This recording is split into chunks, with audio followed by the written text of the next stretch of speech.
하나님 말씀 함께 보시겠습니다. 로마서 5장 1절에서 11절까지 말씀입니다. 로마서 5장 1절에서 11절 말씀, 신약 성경 244쪽 혹은 245쪽에 있습니다.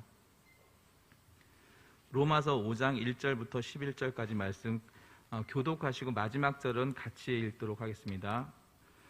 5장 1절입니다. 그러므로 우리가 믿음으로 의롭다 하심을 받았으니 우리 주 예수 그리스도로 말미암아 하나님과 화평을 누리자. 또한 그로 말미암아 우리가 믿음으로 서 있는 이 은혜에 들어감을 얻었으며 하나님의 영광을 바라고 즐거워하느니라. 다만 이뿐 아니라 우리가 환난 중에도 즐거워하나니 이는 환난은 인내를, 인내는 연단을, 연단은 소망을 이루는 줄 알미로다. 소망이 우리를 부끄럽게 하지 아니함은 우리에게 주신 성령으로 말미암아 하나님의 사랑이 우리 마음에 부은 바 됨이니, 우리가 아직 연약할 때에 기약대로 그리스도께서 경건하지 않은 자를 위하여 죽으셨도다. 의인을 위하여 죽는 자가 쉽지 않고 선인을 위하여 용감히 죽는 자가 혹 있거니와, 우리가 아직 죄인 되었을 때에 그리스도께서 우리를 위하여 죽으심으로 하나님께서 우리에 대한 자기의 사랑을 확증하셨느니라. 그러면 이제 우리가 그의 피로 말미암아 의롭다 하심을 받았으니 더욱 그로 말미암아 진노하심에서 구원을 받을 것이니, 곧 우리가 원수 되었을 때에 그의 아들의 죽으심으로 말미암아 하나님과 화목하게 되었은즉 화목하게 된 자로서는 더욱 그의 살아나심으로 말미암아 구원을 받을 것이니라. 같이 읽겠습니다. 그뿐 아니라 아니라 이제 우리로 화목하게 하신 우리 주 예수 그리스도로 말미암아 하나님 안에서 또한 즐거워하느니라. 아멘. 아멘. 이세훈 목사님 나오셔서 말씀 증거하시겠습니다.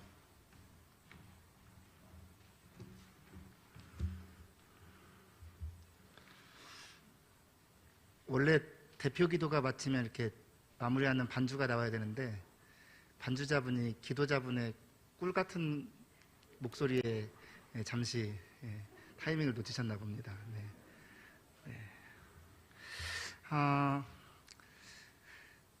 지난번에 이어서 저희가 서신서 바로 읽기에 대한 이야기를 나누려고 하는데요. 마침 또 제가 담당하고 있는 1청년부가 이 교육위원회에 소속되어 있었기도 해서 제가 이 교육위원회의 은혜를 많이 입는 사람인지라 참 귀한 자리에 서게 된 것 같습니다. 이 말씀을 통해서 우리가 한편으로는 이제 로마서라는 성경에 대해서도 알아갔겠지만 또 이 교육위원회가 우리를 위해 하고 있는 일들, 우리가 이 교육위원회에서 어떻게 기도해야 할지 이런 것들도 잠깐씩 함께 나눠보았으면 좋겠습니다. 로마서는요, 사도 바울이 기록한 신약 성경의 여러 서신서들 중 가장 앞에 있는 성경입니다. 여기서 지난번에 나누었던 내용을 잠깐 복습하면서 여러분들이 기억하시는지 잠깐 되짚어보면, 그럼 왜 로마서가 그 수많은 서신서 중 가장 앞에 있을까요? 그렇죠. 감사합니다. 기억하시는 분이 계셔서. 이유는 길어서입니다. 길어서. 물론 이제 그 안에 바울이 썼느냐, 다른 사람이 썼느냐, 바울이 교회에 썼느냐, 개인에게 썼느냐, 여러 분류법이 있지만 그렇게 분류한 이후에 최종적으로는 같은 카테고리 안에서 길이 순서대로 분류를 했을 때 가장 먼저 로마서가 앞에 있게 됩니다. 그래서 로마서가 왜 제일 앞에 있나 누가 궁금해하면 길어서 그렇다고 얘기하시면 됩니다. 제가 지금 잠깐 말씀드렸지만 로마서는 사도 바울이 기록했고요. 이 편지를 받는 수신자는 누구냐? 로마 교회입니다. 그런데 다른 서신서들과 달리 이 로마서는 좀 아주 특별한 부분이 있습니다. 뭐냐? 사도 바울이 편지를 기록한 다른 서신서들은 고린도 교회나 갈라디아 교회나 빌립보 교회처럼 사도 바울이 직접 복음을 전하고 세운 교회들, 혹은 직접 세우진 않았지만 사도 바울이 직접적으로 자신이 관리하고 있던 그러한 교회들에 보내는 편지가 대부분인데요. 로마 교회는 사도 바울이 세운 교회도 아니고 사도 바울이 관리하던 교회도 아니었기 때문입니다. 사실상 사도 바울이 세우지도 않았고 관할하지도 않았지만 그러한 교회에 보내는 거의 유일한 편지가 바로 이 로마서라는 거죠. 물론 로마서 가장 끝부분에 보면 최소한 20명 이상의 많은 사람들과, 로마 교회를 구성하고 있던 사람 중 많은 사람들과 사도 바울이 이미 친분 관계가 있었다는 사실은 알 수는 있지만, 그럼에도 공식적으로나 직접적으로 로마 교회와 연관되지 않았음에도 불구하고 사도 바울이 로마 교회에 이런 긴 편지를 보내고 있다는 사실도 기억하시면 좋을 것 같습니다. 그렇다면 사도 바울은 왜 자신이 세운 교회도 아니고 자신이 담당하던 교회도 아니었음에도 불구하고 로마 교회에 편지를 써서 보내려 했느냐? 그 이유를 크게 세 가지로 우리가 살펴볼 수 있는데요. 가장 먼저는 바울 자신이 로마를 방문하고 이후에 로마 교회의 도움을 받아서 스페인으로 선교를 나가려 했던 계획이 있었기 때문에 그것을 소개하고자 이 편지를 기록했습니다. 우리 성경 말씀 한번 찾아볼까요? 로마서 15장 22절에서 24절 말씀. 로마서 15장 22절에서 24절 말씀 우리 함께 한 목소리로 읽겠습니다. 시작.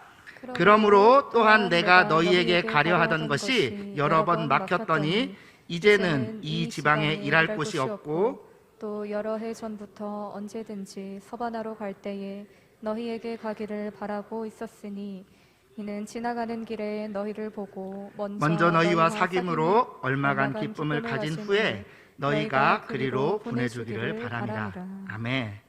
여기 23절에 서바나가 지금으로 치면 스페인이죠. 스페인을 한자어로 한 게 서바나입니다. 그래서 사도 바울이요, 당시에 지금의 우리들은 뭐 그쪽에서 대서양 지나면 아메리카도 있고 지구는 둥글다는 걸 알지만 사도 바울이 살던 당시에 스페인은 곧 땅끝이었어요. 그리고 예수님께서 제자들에게 주셨던 말씀 중에 예루살렘과 사마리아와 땅끝까지 이르러 내 증인이 되리라 하셨거든요. 그래서 사도 바울은요, 마음속에 자신이 땅끝까지 복음을 전하고자 하는 열망이 있었어요.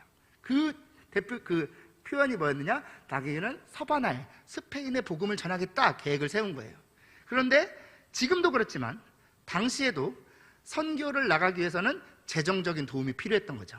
그래서 로마 교회에 내가 스페인으로 선교를 가려고 하는데 너희들이 나 좀 도와줘라. 그 전에 내가 너희들 한번 찾아보겠다 라고 알리는 편지가 바로 이 로마서라는 겁니다.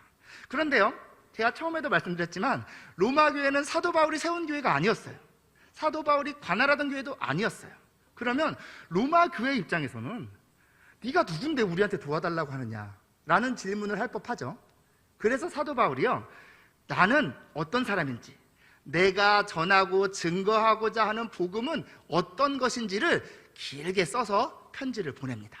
그 편지가 바로 이 로마서인 거죠. 그래서 로마서에서는 복음에 대해 변증하는 내용이 아주 길게 나타납니다. 1장부터 8장까지는 사실상 전체가 그 내용이라고 보면 될 정도로 자신이 전하고자 하는 복음에 대해서 길게 풀고 있는데, 왜 그렇게 복음에 대한 이야기를 길게 풀고 있느냐? 자신이 스페인으로 선교를 가려고 하는데 로마 교회 너희가 좀 도와다오, 나는 이런 복음을 전하는 사람이다 라고 자신을 소개하고 있다는 거죠. 또 하나, 당시 로마 교회가 가지고 있는 특별한 상황이 있었어요. 유대인과 이방인 간의 대립이었는데요, 사실 유대인과 이방인 간의 대립은 웬만한 교회들은 다 나타나고 있었지만 로마 교회의 상황은 조금 독특했어요. 제가 잠시 후에 조금 더 설명드리겠지만 이러한 유대인과 이방인 간의 대립하고 있는 이 상황에 대해서 사도 바울이 답을 전해주고 있는 편지가 바로 이 로마서이기도 합니다.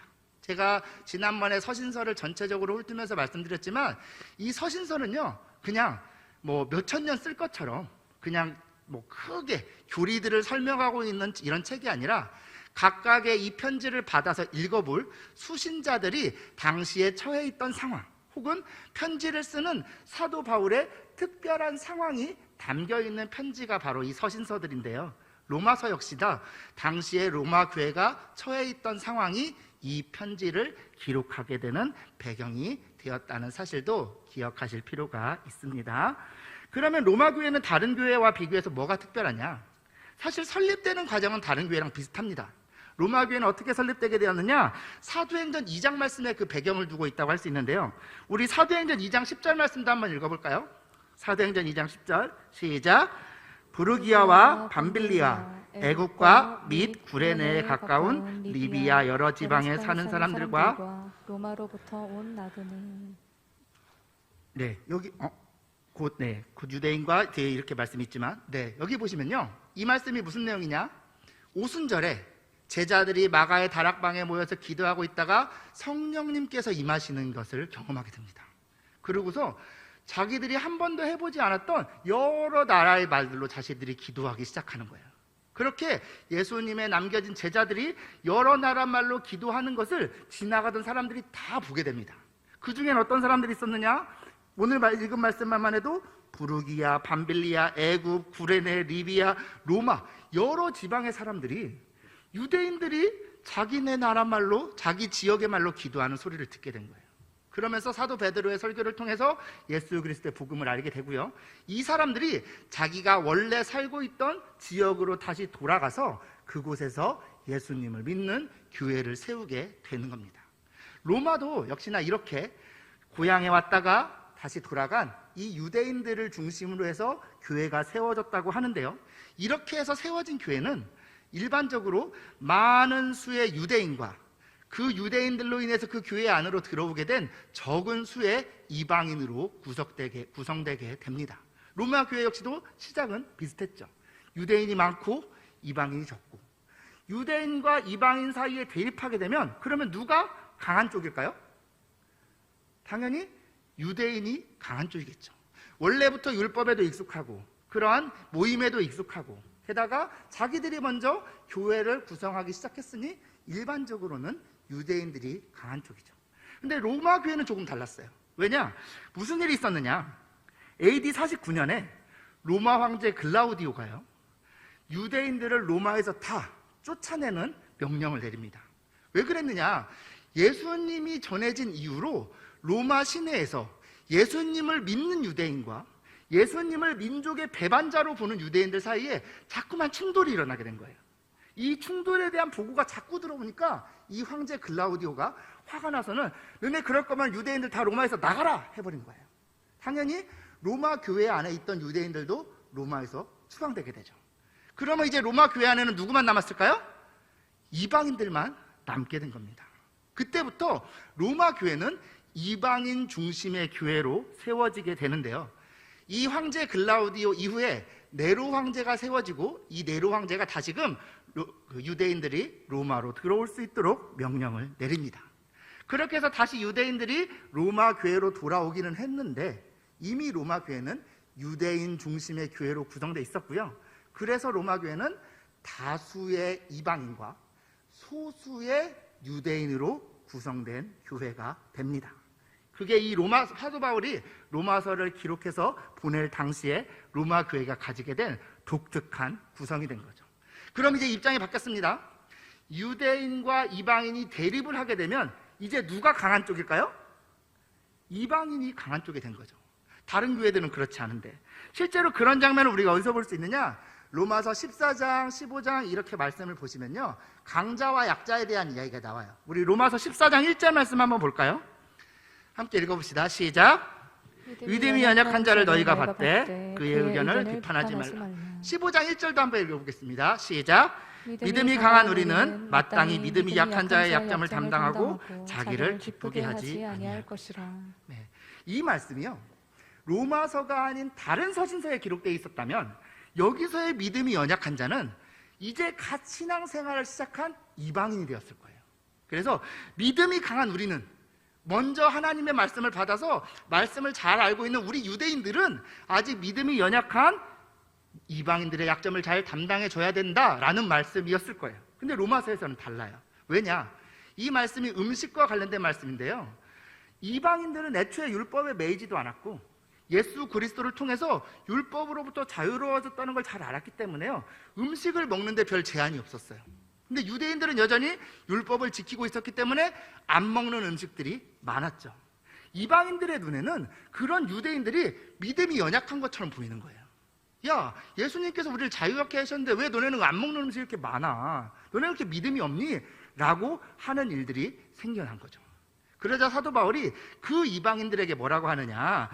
너희들 믿음이 연약한 자를 받아줘라.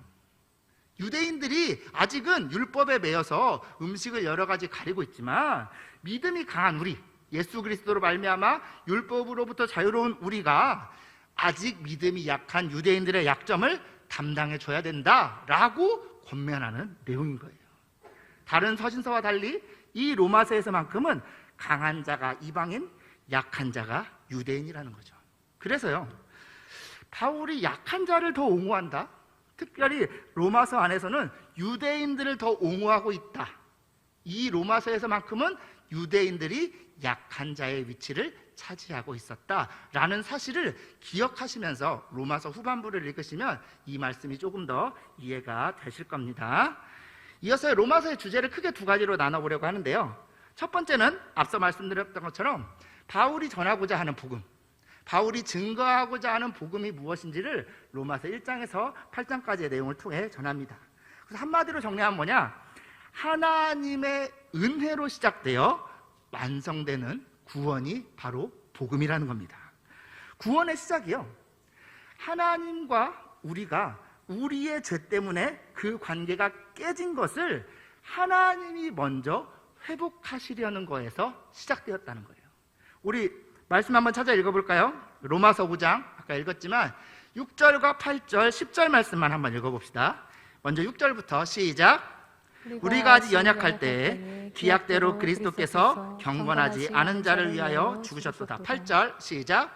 우리가 아직 죄인 되었을 때에 그리스도께서 우리를 위하여 죽으심으로 하나님께서 우리에 대한 자기의 사랑을 확증하셨느니라. 10절 말씀이요 시작. 곧 우리가 원수 되었을 때에 그의 아들의 죽으심으로 말미암아 하나님과 화목하게 되었은즉 화목하게 된 자로서는 더욱 그의 살아나심으로 말미암아 구원을 받을 것이니라. 아멘. 이 말씀을 보시면요, 저와 여러분 사람의 어떠함이 구원의 이유나 조건이 아닙니다.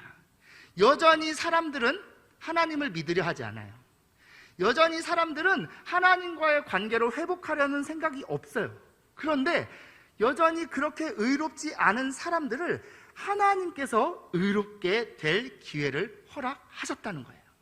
저와 여러분이 먼저 달라져서, 저와 여러분이 먼저 거룩하게 되어서, 저와 여러분이 먼저 하나님께 영광을 돌릴만 하게 되어서 하나님이 우리를 구원하신 것이 아니라, 그러한 것들을 이유나 조건으로 우리에게 제시하시는 것이 아니라, 아무것도 없을 때, 우리가 여전히 죄인이고 우리가 여전히 연약하고 우리가 여전히 원수 되었을 때, 그런 우리를 위해 하나님께서 먼저 선제적으로 예수 그리스도를 보내심으로 우리를 구원하셨다는 겁니다.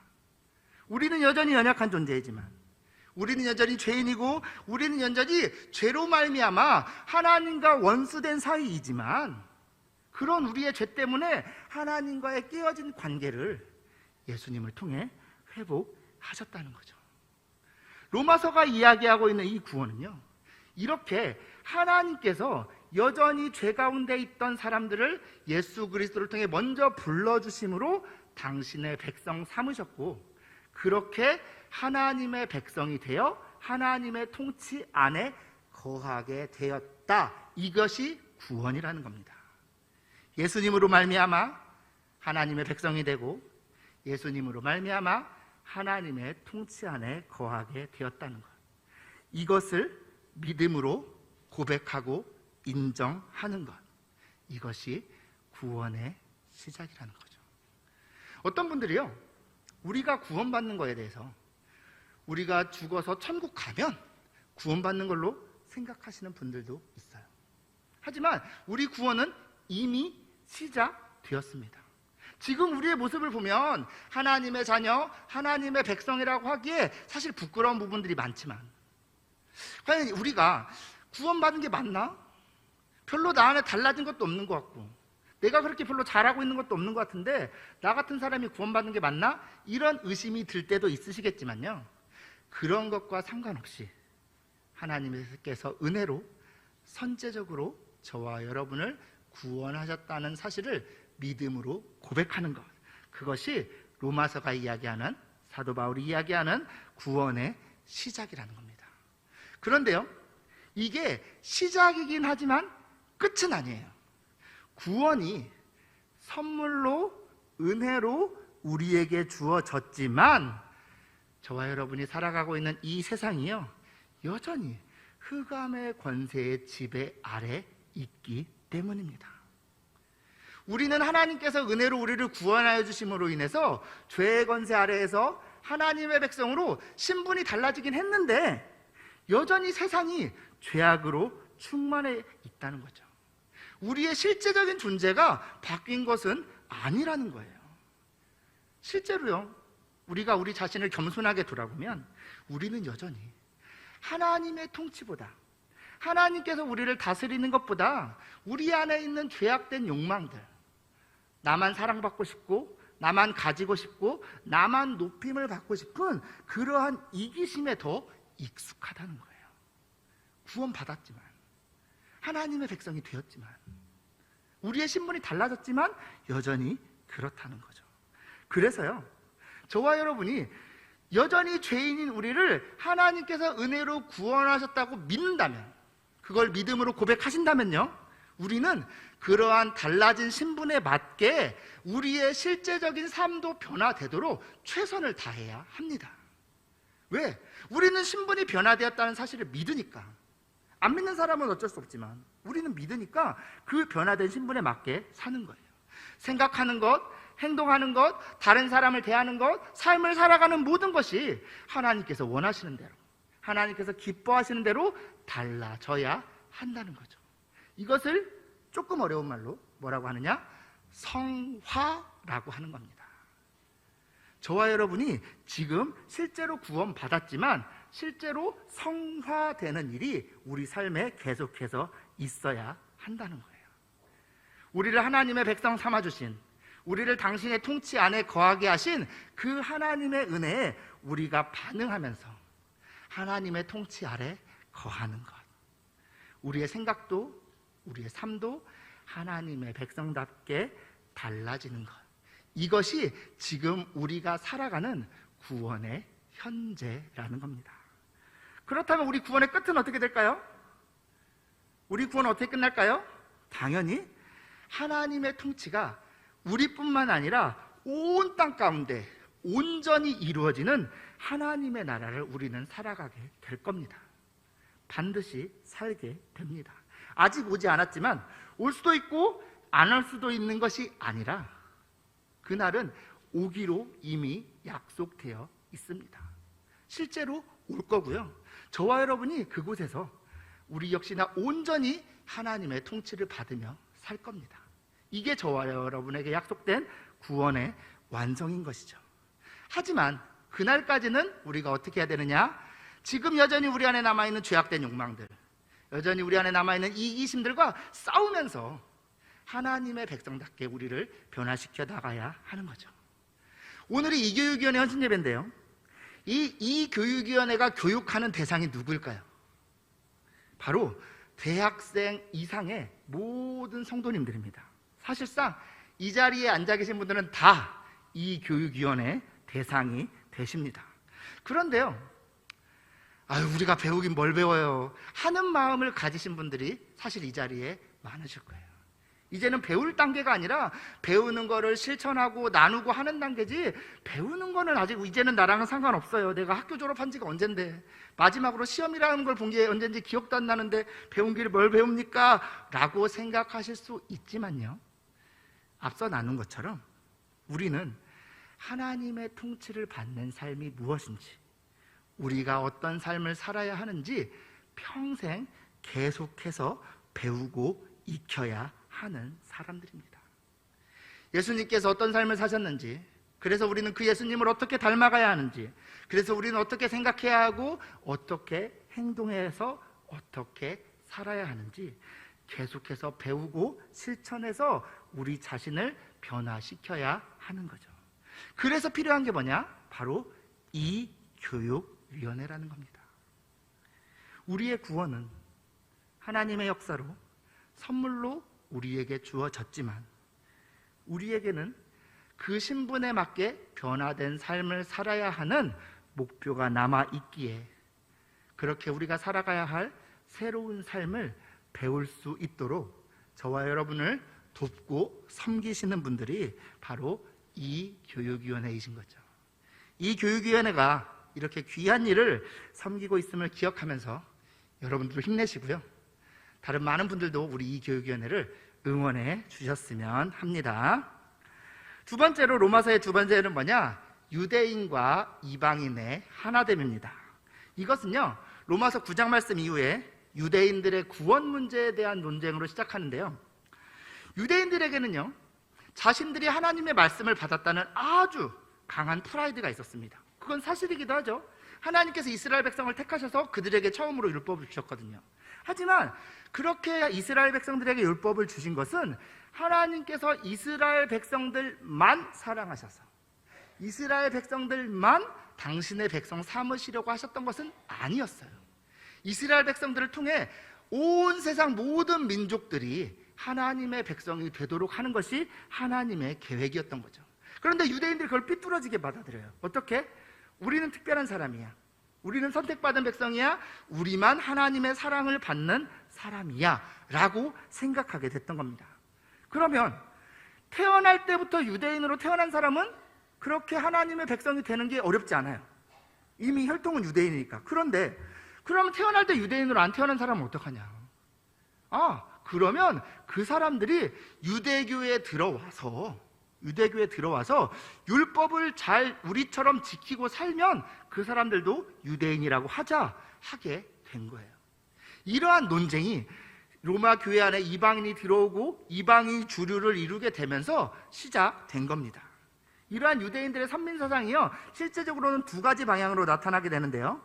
먼저는 실천적인 면에서 이방인들도 유대인들처럼 율법을 준수해야 되느냐, 실제로 식사에 대한 정결법을 지킨다거나 할례를 받아야 한다거나 이런 것들을 유대인뿐만 아니라 이방인들도 해야만 하느냐 하는 문제가 있었고요. 또 다른 방향으로는 뭐가 있냐, 좀 더 들어가면, 그러면 하나님께서 우리에게 베풀어 주신다고 하는 그 구원은 우리가 율법을 행함으로 얻는 것이냐? 그렇게 유대교에서 하는 것처럼 율법을, 정결법을, 할례를 다 해야 하나님의 백성이 될 수 있다고 하면 우리가 받은 구원이라는 것이 우리가 무언가를 행함으로 얻는 것이냐라는 질문이 계속 주어지게 되었던 거예요. 이러한 질문들에 대한 사도 바울의 생각은 뭐냐? 아니라는 겁니다. 아니라는 거예요. 유대인과 다른 삶을 살아가는 이방인들을 하나님의 백성으로 삼으시는 것 역시도 누구의 뜻? 하나님의 뜻이다라는 거. 그래서 그렇게 하나님께서 자기 뜻을 정하시고 유대인은 유대인대로, 이방인은 이방인대로 하나님의 백성을 삼으시겠다고 했을 때 누구도 거기에 이의를 제기할 수 없다는 거예요. 그러면 유대인은 원래는 하나님께서 택하신 백성이었는데 이제는 버림받은 거냐? 이제는 이방인의 시대냐? 그렇지는 않다는 거예요. 유대인은 유대인으로서의 특수한 성격이 있어요. 뭐냐? 말씀을 하나님께서 유대인에게 주신 것은 사실이다. 말씀과 관련해서 유대인들이 우선적인 지위를 가진 것은 사실이나 거기서 끝나서는 안 된다라는 것이 사도 바울의 이야기인 거죠. 이러한 사도 바울의 결론은요, 세 가지로 나타나는데요. 먼저는 죄의 보편성이에요. 뭐냐? 죄라는 측면에서 유대인과 이방인이 같다는 거예요. 유대인들의 율법을 가지고 있다고 해서 죄로부터 조금 더 깨끗하다거나 조금 더 자유롭지 않다라는 거. 죄의 문제에 있어서 유대인들이 이방인보다 결코 우위에 있지 않다는 것이 사도 바울의 이야기입니다. 그럼 이 죄의 문제는 누가 해결할 수 있을까요? 율법이 해결할 수 없는 이 죄의 문제를 누가 해결할 수 있느냐? 오직 예수 그리스도만이 해결할 수 있다는 거. 우리가 죄로 인해 망가진 하나님과의 관계를 회복할 수 있는 유일한 길은 율법이 아니라 예수 그리스도를 믿음으로만 가능하다는 것이 사도 바울의 이야기입니다.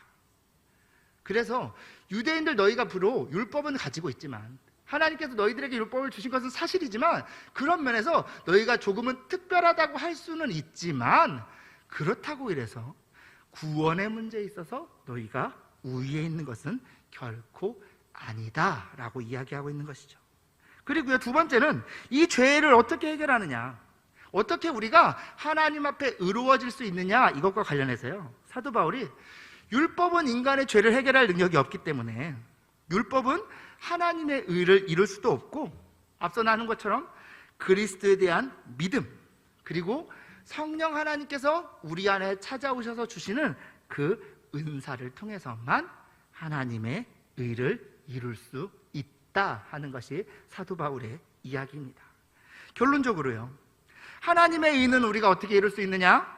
그리스도의 예수에 대한 믿음의 근거에서 우리가 동일하게 받고요, 유대인이든 이방인이든, 또 유대인이든 이방인이든 상관없이 동일하게 임하신 그 성령 하나님을 통해서 그 하나님의 의가 동일하게 효력을 가진다. 그래서 결론은 뭐냐? 유대인과 이방인이 구원에 있어서 하나다라는 것이 사도 바울의 결론인 겁니다. 유대인은 유대인대로, 앞서도 말씀드렸지만 로마서 안에서는 강한 자가 누구라고요? 이방인들. 이방인은 이방인대로, 너네 유대인들 왜 이렇게 믿음이 없어? 유대인들은 유대인대로, 이방인 너네는 죄인이잖아 라고 싸우고 있을 때 사도 바울은 뭐라고 답을 주느냐? 아니, 유대인이든 이방인이든 구원에 있어서는 하나다라고 이야기하고 있는 것입니다. 이런 결론을 담은 말씀이 로마서 15장 5절에서 6절 말씀인데요, 우리 이 말씀 한번 읽어볼까요? 로마서 15장 5절에서 6절 말씀입니다. 시작. 이제 인노와 위로의 하나님이 너희로 그리스도 예수를 본받아 서로 뜻이 같게 하여 주사 한 입으로 하나님 곧 우리 주 예수 그리스도의 아버지께 영광을 돌리게 하려 하노라. 아멘. 이 고백이요, 저와 여러분 모두 특별히 이 교육위원회의 고백이 되었으면 합니다. 사실요, 이 교육위원회 분들이 이렇게 모여 계시지만 참 다양한 사람들이 모여 계시거든요. 다양한 서로 다른 사람들이 함께 모여서 한 가지 일을 담당하다 보면요, 그렇게 하나가 되는 일이 결코 쉽지 않습니다. 뭔가를 하려고만 하면 그때마다 서로 다른 생각들이 튀어나오고는 하죠. 그런 때마다 여러분들이 기억하실 것이, 그렇게 서로 다른 우리를 하나 되게 하시는 것이 하나님의 일임을, 그렇게 서로 다른 우리가 한 마음과 한 입이 되는 것이 하나님의 뜻임을 기억하시고요, 그렇게 뜻을 갖게 하고 한 마음과 한 입으로 하나님께 영광을 돌리는 것이 저와 여러분, 우리 이 교육위원회 주신 하나님의 사명임을 기억하셔야 한다는 것입니다. 성도님들도 마찬가지인데요, 사실 유대인뿐만 아니라요, 우리 안에도 그런 선민사상이 있습니다. 저는 유대인도 아닌데 무슨 선민사상인가요? 싶으실 수도 있지만요, 우리 안에도 어느새 나는 하나님의 사랑을 받아 마땅하지만 저 사람은 하나님의 사랑 안에 있어서는 안 돼 라고 생각하는 사람들이 있는 거예요. 극단적으로요, 북한에 있는 정권들, 빨갱이 정권들, 하나님의 사랑 받으면 안 돼 생각하는 사람들이 있어요. 멸망해야 돼. 동성애자들, 신천지들, 다들 이런 사람들은 하나님의 사랑 받으면 안 돼 라고 생각하는 거예요. 우리 안에 나는 하나님의 사랑을 받아 마땅하지만, 물론 거짓된 가르침을 전하는 이들에 대해서는 하나님의 심판이 있을 겁니다. 하나님이 아닌 다른 것을 믿고 따르는 사람들에게도 하나님의 심판이 있을 거예요. 하지만 그것과 별개로요, 하나님의 사랑에서 빠져나가는 사람은 없다는 거예요. 왜냐? 우리 역시나 우리가 연약할 때, 죄인이었을 때, 하나님과 원수되었을 때 은혜로 구원받은 사람들이거든요. 이런 우리를 하나님께서 사랑하셨고요, 그 사랑으로 동일하게 하나님께서 모든 생명들을 사랑하고 계신다는 거죠. 이 사실을 우리가 로마서를 읽으면서 인정하게 된다는 거예요.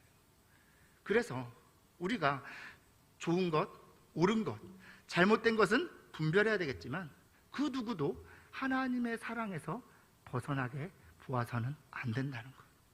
다른 사람들은 편을 가르고 내 편, 네 편 하고 하나님의 사랑 안쪽, 하나님의 울타리 바깥쪽 나눌지는 몰라도, 적어도 이 로마서 말씀을 통해 유대인과 이방인을 하나 되게 하시는 하나님의 뜻을 발견한 저와 여러분이라면 그 누구도 하나님의 사랑에서 제외시켜서는 안 된다는 사실, 우리가 기억해야 하는 것입니다.